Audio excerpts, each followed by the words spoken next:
Ok, bonjour à tous, bonjour à tous. Donc, puisque nous travaillons tout le temps sur les thèmes numériques, alors je vous fais voir où je suis, dans un parc. Quand j'enregistre, il y a un petit corbeau, enfin un gros corbeau qui me regarde, il est tranquillement en train de jouer.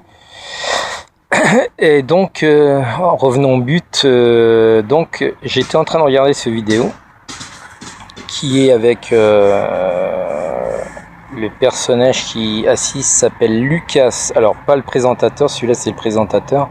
Mais la personne qui parle et qui présente est expert fondateur, directeur de Corben, une entreprise française spécialisée dans la robotique. Donc tout ce qui est numérique, informatique et robotique, évidemment, parce que rien ne fonctionne sans l'informatique.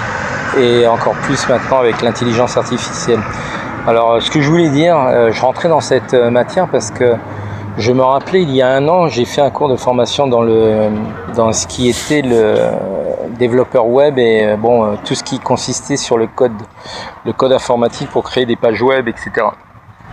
Donc, en plus de ça, je n'ai pas pu faire j'ai fait le cours complet, mais en fin de compte, je ne l'ai pas fait parce que j'avais des troubles d'attention. Je savais que j'allais avoir ce problème, je l'ai dit, mais bon, on n'avait pas l'air de comprendre à quel point j'étais bloqué. Bon, heureusement, j'ai pu sortir profit au maximum de cette formation par intermédiaire de l'intelligence artificielle. Alors, qu'est-ce que je faisais? Puisque je n'arrivais pas à apprendre, puisque je bloquais dans la formation avec 20 élèves, évidemment, des jeunes en plus qui étaient très avancés sur le numérique. J'étais complètement bloqué et donc je ne pouvais pas faire la formation. 4 minutes à peine commencé le cours, je restais comme un enfant bloqué à pas pouvoir assimiler les informations qu'il donnait.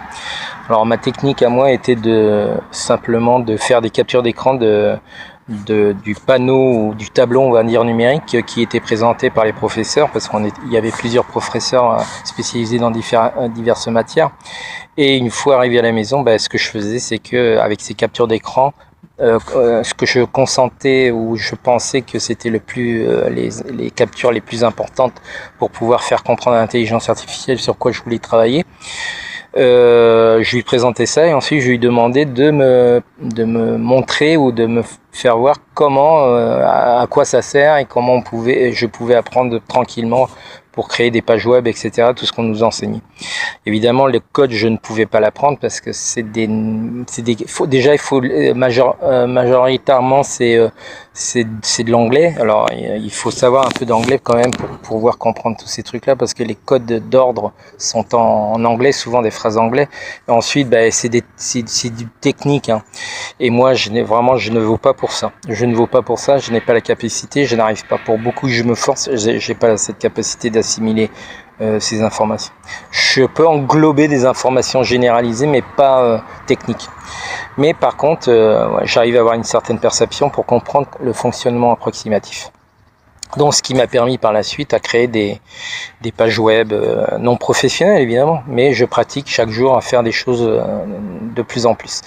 Alors, ce matin, ce que je voulais dire avec tout ça, c'est que bien que je n'ai pas pu faire des formations dans cette matière approfondie, puisque j'ai le TDAH qui m'en empêche, mais je sais faire des analyses par rapport à l'évolution en général. Alors, quand je faisais le cours, je disais au professeur qui n'avait pas l'air de le prendre au sérieux.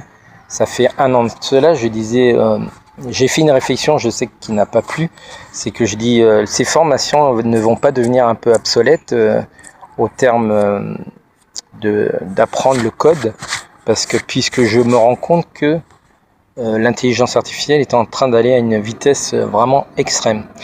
On a dit mais non, ça sera dans 10 ans, 8 ans, 10 ans, on a encore le temps. Un jour peut-être ça arrivera, mais ça sera. Et je me suis rendu compte que non, que ça va très très vite. Je leur ai dit, hein, mais bon, je sais que ça plaisait pas que j'en parle. C'est logique, si on donne de l'enseignement sur une matière, c'est logique que ça plaise pas. Mais par contre, j'ai regardé le côté positif de cette intelligence artificielle, c'était de pouvoir permettre à des personnes qui ont des compétences ou des connaissances et qui n'ont pas les moyens de se payer des cours de formation ou d'avoir le temps, etc., leur permettait d'évoluer et d'apprendre beaucoup de choses, énormément de choses, et en plus à leur vitesse et à leur niveau. C'est-à-dire qu'en faisant des questions, en demandant, en découvrant. Alors, si vous avez une personne en plus de ça qui vous enseigne avec toute tranquillité, sans vous mettre de pression, Et comme je fais d'ailleurs, parce que je suis en train d'aider beaucoup de personnes en mode gratuit, puisque j'essaie de monter une petite entreprise dans le numérique, tout ce qui concerne le numérique, pour pas que les gens puissent apprendre, puisque tout va maintenant à base d'informatique pour les gestions administratives, tout ça, les gens, beaucoup de gens ne savent pas, même des jeunes, hein, ça c'est pas seulement les personnes âgées. Donc j'essaye d'aider les gens à découvrir tous ces outils qui sont infinis, illimités. D'ailleurs, les gens à qui j'enseigne,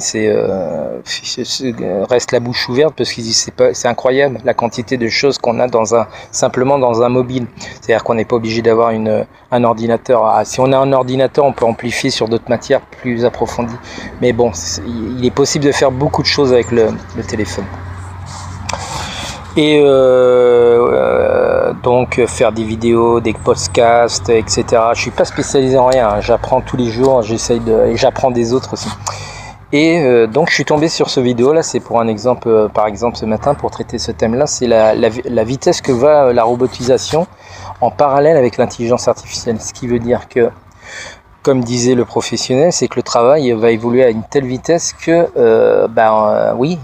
c'est un professionnel en plus qui le dit, qu'on va être remplacé aussi bien par une chose que par l'autre. Avant on disait c'était seulement les cols blancs au point de vue administratif, gestion et tout ça que l'IA allait devancer, mais non, maintenant c'est même le manuel, puisque l'IA avec la générative avance, évolue, en plus la physique, l'intelligence artificielle quantique va à une vitesse extrême d'apprentissage, que le tactile, même ils arrivent à incorporer du tactile sur les doigts des robots, etc., etc. Donc on va écouter un petit peu qu'est-ce qu'ils disent. Fait pleinement partie de nos existences et c'est presque la majorité de notre temps qui est alloué à ça si on enlève le sommeil, mais peut-être qu'on pourrait imaginer des sociétés où c'est moins le cas. Du coup se poserait peut-être la question du sens de la vie presque à quelque part. Qu'est-ce qu'on ferait à la place si chaque chose que je fais au quotidien pourrait être mieux fait par une intelligence artificielle ou un robot, à quoi bon le faire finalement? Oui, mais tu peux aussi voir quelque chose d'autre fois parce que tu poses encore le problème de dire en étant mieux fait. Mais moi demain, j'ai envie peut-être de faire des choses qui sont pas parfaites. Je sais qu'un robot fera mieux, mais c'est peut-être juste moi qui ai envie de les faire parce que j'ai envie de les faire, tout simplement, parce que ça fera plaisir à mon entourage que je les fasse. Tu parlais de la cuisine. Peut-être que si demain on a des robots qui cuisinent comme des grands chefs, peut-être que ça fera plus plaisir à mes amis que ce soit moi qui cuisine.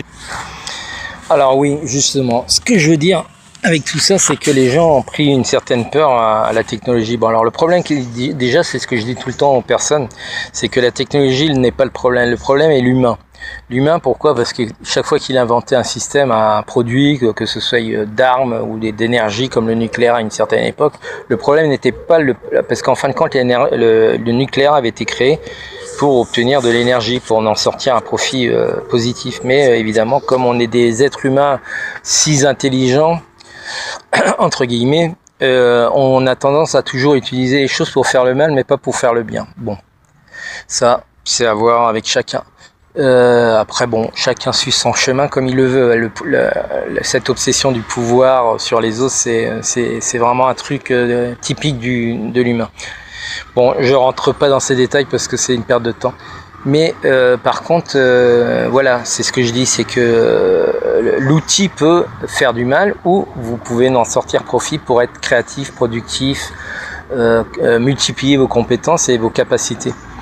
Et d'ailleurs, c'est sans limite parce qu'à partir du moment où vous commencez à étudier un peu beaucoup de sortes de matières, il y a beaucoup d'options. Alors là, ils étaient en train de parler, je ne sais pas si c'était sur dans quel milieu, je vais pas le chercher par perte de temps. Sinon, rentrez dans le vidéo, vous verrez. Ils parlent qu'à un moment donné, ils incorporeront le salaire universel. Un salaire universel ou je ne sais plus comment, une paye universelle. Je pense qu'un jour, oui, c'est ce qui va arriver, et ça va pas être dans très longtemps d'ailleurs, parce qu'on va être obsolète dans le terme que la machine, en général, l'intelligence artificielle va surpasser les capacités humaines. Avant, c'était l'obsession, c'était uniquement dans la gestion administrative, donc en relation avec le numérique. Mais là, on voit que c'est même plus dans le numérique uniquement, c'est dans la capacité de mouvement, activité physique. Alors, on rentre toujours dans le problème, c'est que l'humain en fait toujours un mauvais usage. On voit déjà des vidéos avec des combats de robots, etc. Donc, je comprendrai jamais l'humain. C'est toujours pour faire on va dire clairement les choses, des conneries. Voilà. Des autodestructions, ils aiment bien foutre la merde, et bon, voilà. Mais bon, ça plaît, hein. Et en plus, il y a du client pour ça, parce que les gens aiment les sensations fortes, on va dire. Donc, voilà. Mais il est vrai que s'ils mettaient un salaire universel, le problème est que les gens ont du mal à contrôler leurs émotions. C'est-à-dire que vivre dans le fait de ne plus rien faire et de ne pas devoir travailler, même s'ils ont un salaire, même qu'ils soient correctement payés, ils auront le problème de cet excès frénétique des émotions, de vouloir surpasser leurs activités dans des activités qui puissent les détendre, parce qu'en fin de compte, le travail leur permet d'être occupés, de ne pas penser à des problèmes, à certaines situations ou traumatismes, etc., etc. Donc c'est là que viendra le problème, c'est que les gens puissent pouvoir contrôler toutes ces émotions et être dans un niveau tranquillité, de stable. Ça va être le plus dur. Donc on rentre là dans la pédagogie. Et c'est ce que je plains, les gens qui ne sauront pas contrôler tout cela. Donc il y a énormément de choses à apprendre. Et franchement, ça peut être très intéressant. J'ai ouvert un compte Discord, justement pour pouvoir débattre toutes ces matières. Donc je partagerai dès que je l'aurai fait. Je l'ai fait, mais il me manque quelques détails à rectifier. Ok, et donc à la prochaine.